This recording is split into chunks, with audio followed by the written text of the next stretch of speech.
എത്ര മണിയായി പറയുമ്പോൾ 11 മണി, സമയം 11 മണി. 2596 ഉണ്ട് കേട്ടപ്പോൾ ഇനി അത് 2597 ആണാ വന്നോട്ടെ. 2.6 ആവും. ഒരു 3 പേരൊന്ന് സബ്സ്ക്രൈബ് ചെയ്യും. ഇടം വലം നോക്കാതെ ചെയ്തിരിക്കും.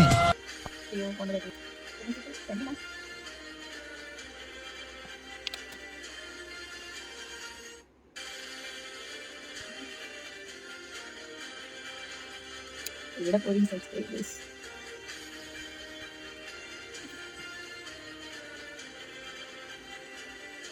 ഇന്നലെ ഞാൻ 11:40 വരെ ഇരുന്നു കേട്ടോ. 2597 98 ആവണേ കാണാൻ, പക്ഷെ വന്നിട്ടില്ല. ഇന്ന് രാവിലെ നോക്കിയപ്പോൾ 2598 ആയി. ഈ രണ്ടാളും കൂടി സബ്സ്ക്രൈബ് ചെയ്ത് കഴിഞ്ഞാൽ 2.6 ആവും. അപ്പം thank you so much. Keep watching.